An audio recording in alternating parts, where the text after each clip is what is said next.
3, 2. Voilà mes F, la troisième partie. Et là, on passe au procès, comme Maxime vous l'a dit. À toi, Maxime. Donc nous arrivons à la procédure d'instruction qui va durer quand même pas moins de 5 ans. Et durant ces 5 ans, il va y avoir plusieurs tentatives de ce qu'on appelle une confrontation. C'est-à-dire que je vais me retrouver dans le bureau d'association avec donc celle qui est devenue tantôt ma compagne et donc mon adversaire juridique. Et il va y avoir un certain nombre de choses qui vont faire. Bon, elle va essayer de gagner du temps, ce qui est logique. Elle va au départ nier les faits, sachant que les enfants et ses proches ont témoigné en confirmant tout ce que j'avais indiqué, plus en rajoutant quelques éléments. Elle va se retrouver en phase de difficulté. Et d'ailleurs, lors de la lecture de ma déposition initiale, la juridiction va se tourner vers elle en lui disant mais qu'est-ce que vous pensez donc des propos de M. Gagé. Et là, je n'oublierai jamais sa réaction, qui va être s'il l'a dit, c'est quand même vrai. Et c'est complètement surréaliste. Et donc, la procédure donc, va se solder par plusieurs tentatives de confrontation, ce qu'elle va... en fait, seule la dernière, donc la quatrième, va plus ou moins réussir, étant donné qu'elle va toujours se débrouiller pour s'aborder, alors soit parce que son avocat n'est pas là, soit parce qu'elle refuse, etc., etc. Bon, elle va tirer toutes les ficelles. Et on va arriver au procès qui va se dérouler non pas en un, mais en 2 temps. Je m'explique. Lors de la première instance, en sachant qu'entre-temps, depuis un certain temps, j'avais commencé à écrire tout ceci plus ou moins en détail dans une thérapie écrite. Et en cours de route, avec les recherches que j'ai effectuées donc, sur le mensonge, je me suis rendu compte qu'il n'y avait rien en matière. Tout fait qu'il m'a très largement motivé pour en faire carrément un livre à part entière. Au moins qu'il y ait un référentiel.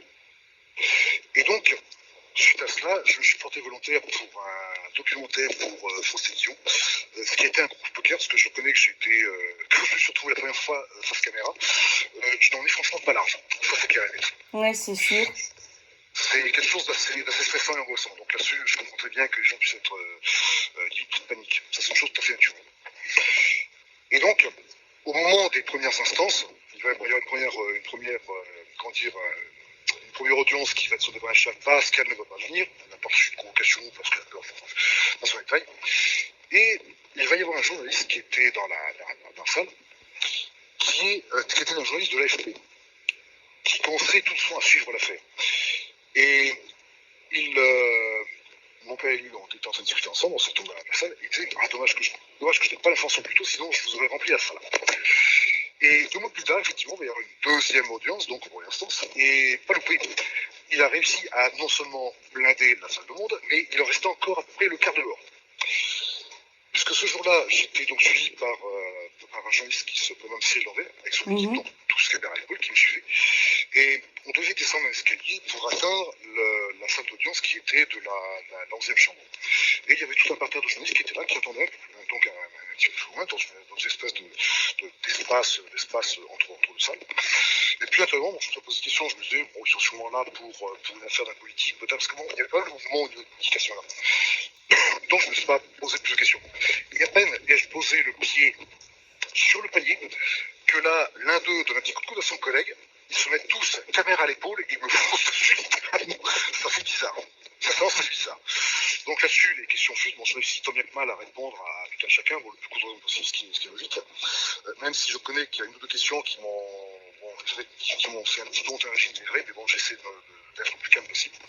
Et l'audience au sens propre commence. Donc comme je l'avais expliqué tout à l'heure, c'est que non seulement la salle va être pleine du monde, mais en plus de cela, il va y avoir un quart des journalistes qui étaient venus spécialement pour cela, qui vont rester dehors.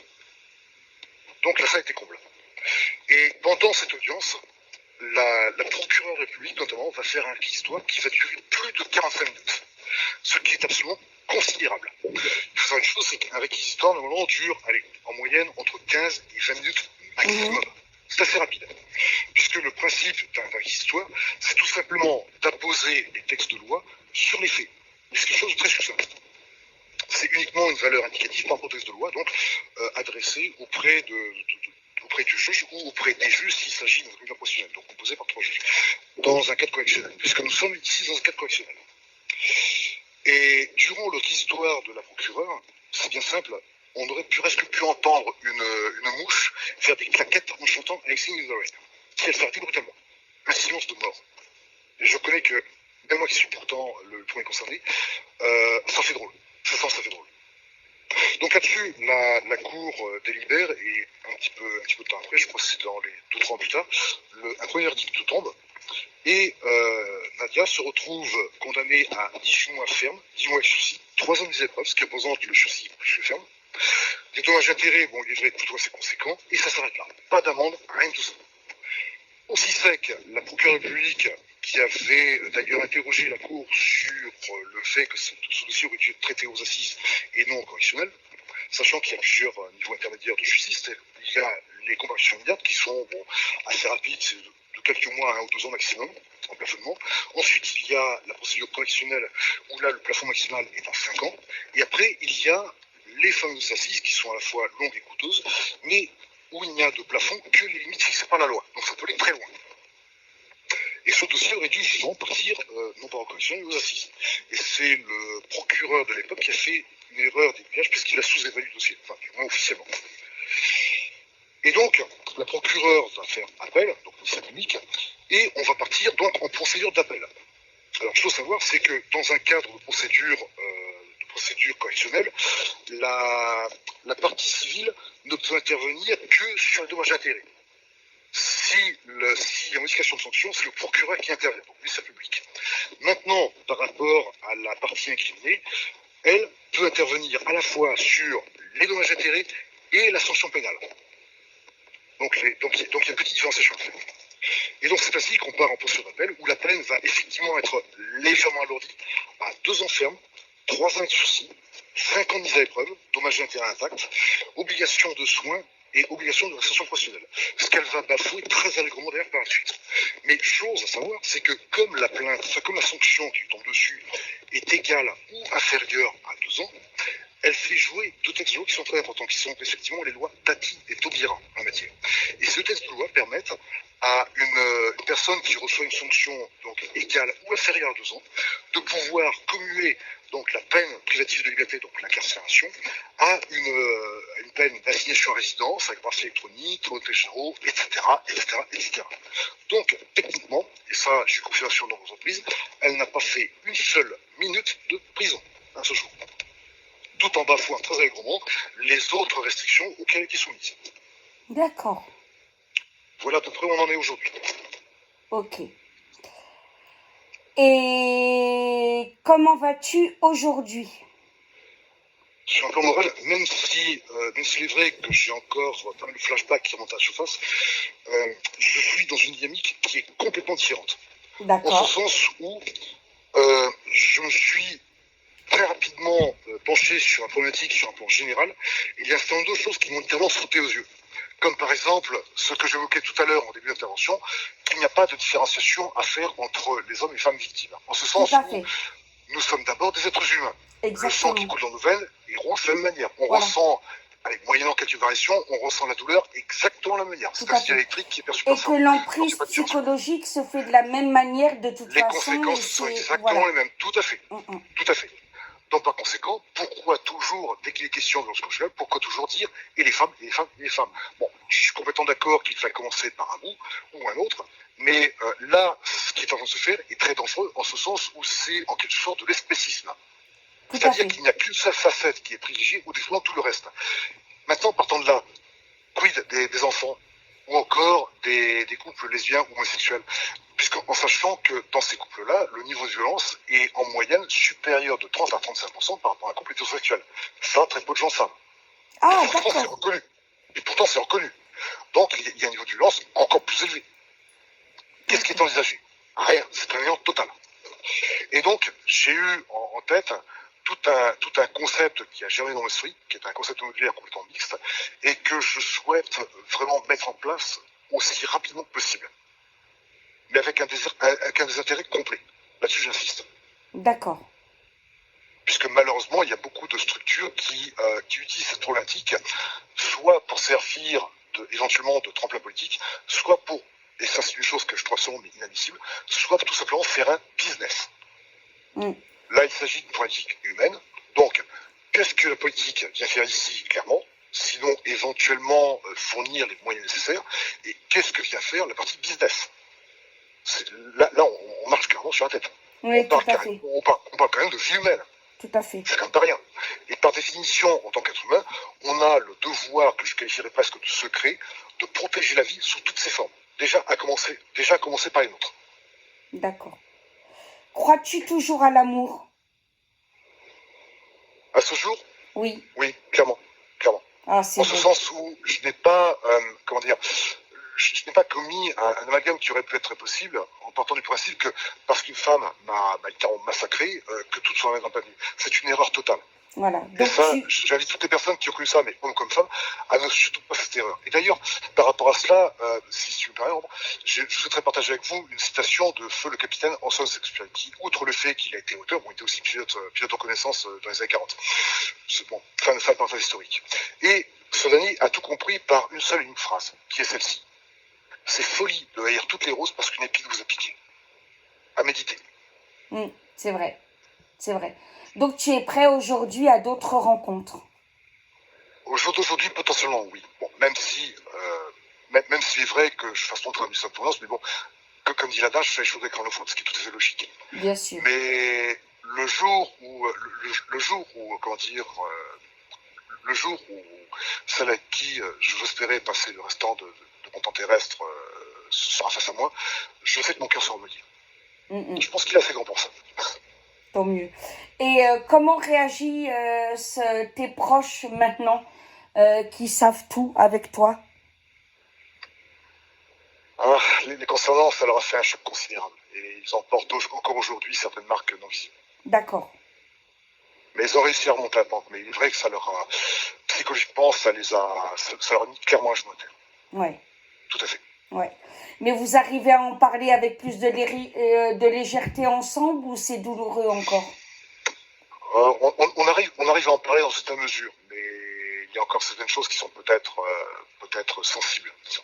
Mais on arrive quand même globalement à pas trop mal en parler. D'accord. Est-ce que beaucoup d'émissions TV t'ont invité? Alors là, honnêtement, oui, je dirais clairement oui, il y a un sacré paquet. Honnêtement, je ne pourrais pas les compter, mais je pense avoir été contacté et sollicité par au moins les principales. D'accord. Et ça a été d'ailleurs des moments assez, pas du tout évidents, c'est vrai, sur le plan moral, mais ça a été à la fois très utile, puisque de par cette histoire, bon, j'espère que ça puisse permettre qu'un maximum de personnes puissent être aidées grâce à cela, que ça puisse les aider à sortir de là, ou au contraire, les motiver à parler, parce que ça c'est vachement important. On ne peut pas, on n'a pas le droit de se subir dans le silence, même s'il a peur. En ce sens où, si on reste dans le silence, c'est un peu comme si on accordait sa bénédiction à l'auteur des faits. Bien sûr. Qui peut recommencer avec une autre personne, ou deux, ou cinq, ou 10, enfin, en tout cas, continuer à faire un massacre. Et quelle est l'émission que tu as préférée qui t'a invité? Oh, là-dessus, le choix est assez vaste. Bon, je pense en tête de liste, par exemple, à Félix Savon, une femme adorable d'ailleurs, ou encore par exemple, Thierry Ardisson. D'accord. Ouais. Quelqu'un pour qui j'ai vraiment respect et que j'apprécie beaucoup. Voilà, oui, je l'ai vu vraiment touché, Ardisson, hein, par rapport à... Oui, tout à fait, mais c'est quelqu'un de très sensible. Oui. Oui, je l'ai vu vraiment... D'accord. Tu as d'autres propositions aujourd'hui? À ce jour, pour l'instant, non, quoique prochainement, j'ai une conférence à faire sur le secteur de Pau, enfin, à laquelle je vais assister, plus exactement, aux alentours du mois de novembre. D'accord.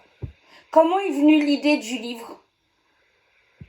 Oh, l'idée du livre est très simple, c'est que durant mes recherches personnelles, je me suis rendu compte qu'en fait, il y avait énormément de témoignages de femmes, qu'il y avait beaucoup de littérature en la matière, y compris du côté des spécialistes, et du côté masculin, c'était un néant total, hormis peut-être éventuellement un ou deux très rares témoignages sous X sur Internet. D'accord. Et c'était à peu près tout.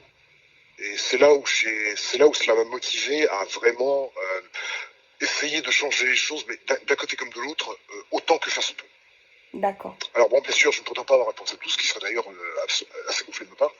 Mais en tout cas, il y a un point sur lequel je pense pouvoir apporter des choses concrètes et très efficaces. Et ce serait presque criminel de ma part de rester à bras ballants en attendant que ça se passe. Bien sûr. Bien sûr.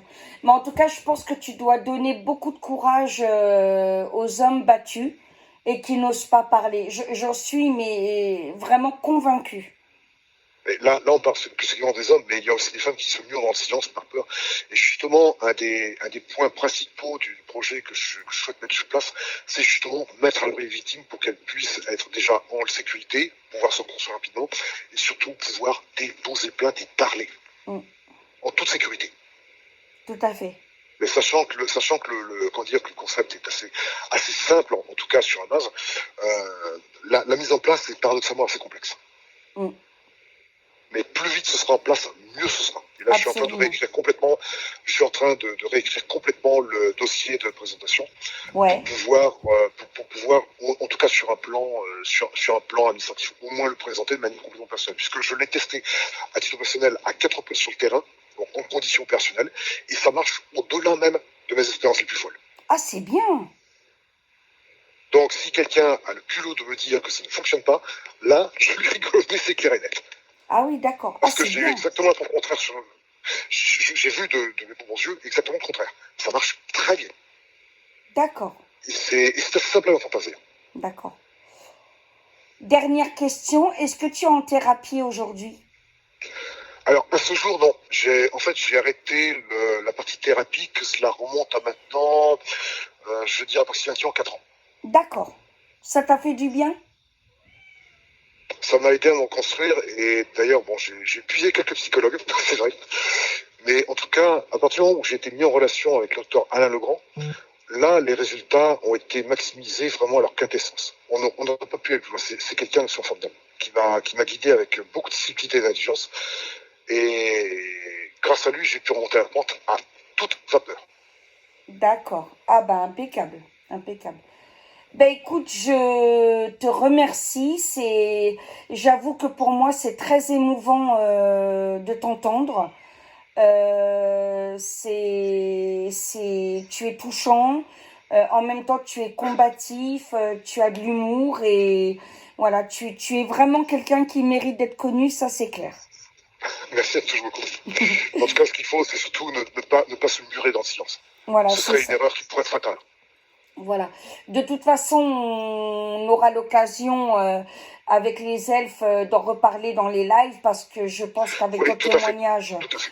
ils auront énormément de questions à te poser et je pense que là, on abordera encore d'autres choses, de toute façon. Exact. Bon, en tout cas, je te remercie, Maxime. Oh, il n'y a pas de quoi. Voilà. Et je te dis à très très vite pour le live.